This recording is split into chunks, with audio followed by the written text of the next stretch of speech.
호가 안 내리더니 서울 집값 결국 서민 주거난만 초래한 부동산 정책. 최근 이런 기사 많이 보셨을 겁니다. 그래서인지 요즘 서울 쪽에 내 집 마련을 고민하시는 30, 40대 분들이 확실히 늘고 있는데요. 왜냐하면 전월세만 살다가 결국 경기도 외곽으로 밀려날 것 같다는 불안감을 느끼기 때문인데, 이런 분위기 속에서 더 리치몬드 미아 주택 청약 공고가 나왔습니다. 최근 서울도 집값과 전세값이 계속 오르고 있고 전세 물건마저 줄어들고 있다 보니 확실한 입지의 청약이 언제 나오나 생각하시고 있던 분들이 많습니다. 그런데 막상 분양가와 조건을 보시곤 기대와 다르다는 반응도 함께 나오고 있는데요. 그럼에도 해봐야 하는 것 아니냐라는 이야기도 같이 나오고 있습니다. 특히 강북구나 성북구에서 전세로 거주 중인 무주택 3에서 40대 분들 중에 네이버 부동산 앱을 열 때마다 전월세 매물은 줄고 가격은 오르는 것을 보면서 이걸 2년마다 하면서 한숨만 쉬느니 차라리 이번 기회에 청약 넣어서 확실한 입지에 내 집 마련을 해보자는 분들이 적지 않은데요. 저희는 틀리지 않았다고 봅니다. 그런데 이런 분위기일수록 쉽게 결정하시면 안 됩니다. 요즘 단지들은 분양가가 적은 금액이 아니고 청약은 당첨되는 것보다 계약을 하고 몇 년 동안 무리 없이 버텨낼 수 있느냐가 더 중요한데요. 즉 당첨이 끝이 아니라 그 후에 자금 계획까지 꼼꼼하게 봐야 한다는 말입니다. 잘못 들어가면 자금이 묶이고 계획이 꼬이면서 생각보다 오랜 기간 큰 부담으로 돌아올 수 있는데요. 실제로 더 리치몬드 미아는 삼양사거리역과 도보권에 있어서 앞으로 수요가 더 붙을 가능성도 충분히 있습니다. 저희도 강북구만 보는 게 아니라 연결된 입지들의 가격 흐름, 주변 신축 공급 증가 감소율, 시중 유동성 흐름량, 그리고 전월세 가격 추이까지 함께 보면서 판단하는데요. 다만 그렇다고 해서 누구에게나 무조건 맞는 선택이라고 말씀드리진 않는데요. 왜냐하면 지금은 좋아 보이느냐보다 내 상황에 맞는 선택이냐가 더 중요한 구간이기 때문입니다. 그래서 이번 영상에서는 더 리치몬드 미아가 지금 잡아야 할 청약인지 아니면 선생님께 손해가 될 청약인지 주변 단지 가격 흐름까지 함께 보면서 정리해 보겠습니다. 끝까지 보시면 판단하시는데 분명 도움이 되실 겁니다. 도움이 되셨다면 구독도 부탁드립니다.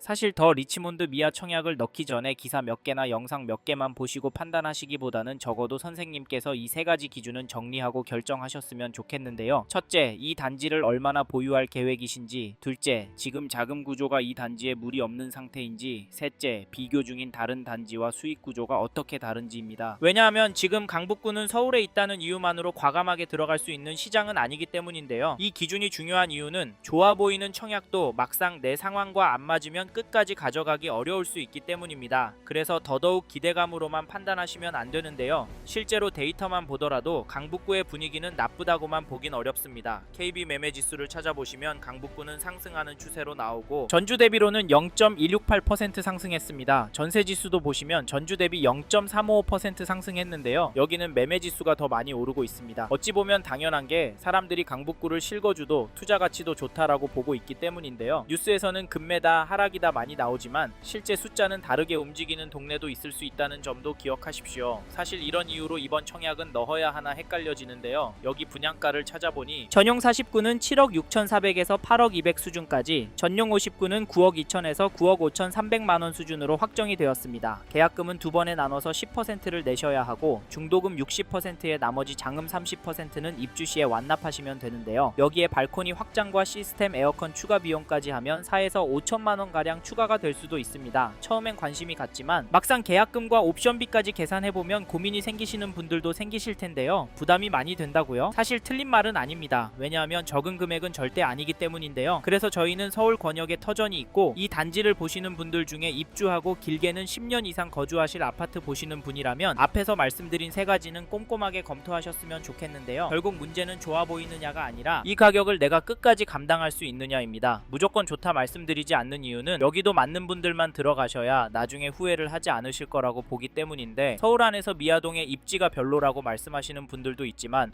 점점 직주 근접에 대한 수요가 늘어나고 있고, 게다가 앞으로 서울시 안에 신축 공급이 워낙 부족하기 때문에 장기적으로 이 일대를 접근하신다면 실거주 만족도와 수익까지 나쁘지 않을 거라고 예상을 하는데요. 여기에 더해서 2004년 5월 입주한 3,830세대 규모 단지 미아동의 SK 북한산시티 전용 84 거래 내역을 보시면 4월 16일에는 109동 12층 물건이 7억 4천에 거래가 되었고 4월 4일에는 108동 17층 물건이 7억 8,500만원 수준의 계약이 되었습니다. 여기 가격은 어떠신가요? 그리고 더 리치몬드 미아 분양가와 비교하시면 어떠신가요? 연식과 세대수 차이가 있어서 나쁘지 않다라고 말씀도 드릴 수 있을 것 같은데요. 그래도 선생님의 상황에 맞는지 아닌지, 여길 팔고 옮기실 때 수익이 얼마나 돼서 어디로 옮길 수 있을 것 같은지 꼭 체크하셔야 합니다. 번외로 강북구도 집값이 너무 올라서 청약도 보시고 가성비 좋은 전월세 찾는 분은 여전하지만 여기에 집을 사는 분들이 있는데 그분들은 도대체 왜 집을 사는 걸까요? 제가 생각하는 이유 중에 하나는 살기도 좋고 수요가 몰리는 곳이기 때문에 가격이 오를 것이라고 보는 것 아닌가 싶은데, 선생님께서는 이 부분 어떻게 보세요? 이번 텀이 지나면 향후 분양가가 더 높아질 가능성도 배제할 수는 없습니다. 청약을 넣지 않더라도 다른 선택지와 함께 비교하시는 것이 좋을 텐데요. 그래서 더 리치몬드 미아 청약이 아니더라도 저희는 선생님께서 관심이 있는 단지가 있으시다면 적극적으로 검토해 보셨으면 좋겠네요. 그리고 저희 말에 공감하시는 분이라면 지금 서울 안에 이 단지 거래가는 꼭 체크해 보십시오. 그게 어디냐면, 잠시만요. 여기까지 듣고 도움이 되셨다면 구독으로 함께 해주시면 감사하겠습니다. 댓글 상단에 있는 카카오 채널도 추가해 주시면 마청풀에서 드리는 분양 정보, 급매 물건 정보도 받아보실 수 있습니다. 마청풀 카카오 채널도 추가 부탁드릴게요.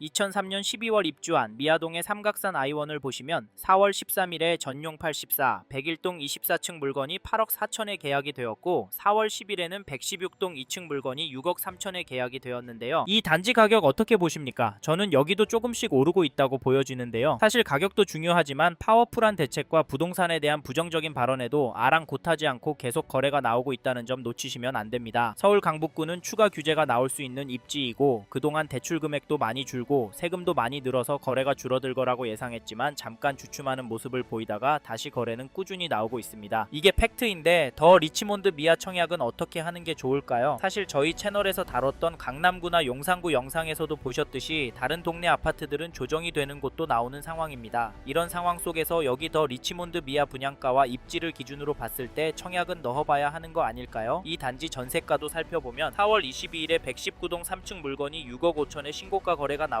3월 11일에는 113동 6층 물건이 5억 6,500에 거래가 되었습니다. 이 단지도 전세 거래 평균가는 오르고 있다고 보여지는데요. 게다가 여기서 끝이 아니라 저희는 전세는 더 오를 거라고 봅니다. 그 이유로 무엇보다 전세 매물이 부족한 것을 말씀드리는데 현재 등록된 물건은 2개밖에 없습니다. 그래서 다음에 나오는 전세 매물은 현재 나온 가격보다 1억까지도 높인 가격에 나올 수도 있을 것 같은데요. 정리하면 지금 매물도 적고 가격도 거래가보다 높은 상황인데 이런 상황 속에서 전세가가 떨어질 수가 있을까요? 저는 가능성이 낮다고 보고, 사실 저는 이번 이사철이 걱정이 되는데요. 지금 다주택자 매물을 움직이려고 하시는 의도는 맞다고 보지만 이게 결국 주류인 전월세 시장을 흔들 거라고 봐서 혹시 이번에 서울 강북구에서 전세 구할 생각하시고 계신 분이라면 서두르시길 바라겠고, 참고로 매매 호가를 살펴보니 이 단지 매매 물건도 많아 보이진 않지만 평균 호가가 올라가고 있는 것으로 보입니다. 그래서 개인적으로 당분간은 가격이 떨어지진 않을 것 같은데요. 이런 상황에서 어떻게 하는 게 좋을까요? 이것 때문에 여기 청약은 포기한다고요? 물론 분양가 감당이 안 되시고 영끌을 해야 한다면 무조건 하지 않는 게 답입니다. 하지만 이게 아니라면 선생님께 정말 맞는 단지인지 아닌지 고민하셔야 하는데요. 왜냐하면 여기 분양가가 부담이 없는 것은 아니기 때문인데 솔직히 이래서 전세가 더 마음에 들어오는 것도 사실입니다. 크게 오르지 않는다면 가성비가 너무 좋으니까 말이죠. 그래도 저희는 서울 강북구로 들어가실 수 있는 분은 지금 놓치면 앞으로 힘들 수도 있다고 말씀드리고, 현장의 이야기들과 심리를 종합해보면 개인적으로 폭락이 오긴 어려울 거라고 봅니다. 하지만 개인의 상황에 따라 수익률이 달라지기 때문에 검토를 충분히 하시길 권해드리고, 게다가 거시적인 흐름, 통화량, 인플레이션, 환율, 주택 공급까지 자산이 상승할 거라는 모습을 보이고 있습니다. 그래서 저희는 서울 강북구 내 아파트가 감당이 되신다면 전세보다는 매매를 더 추천을 드리고 있고, 특히나 인기 단지나 신축 단지 위주로 접근하시면 좋을 것 같아서 더 리치몬드 미아 주택 청약 잘 생각해 보시라는 의견을 드립니다.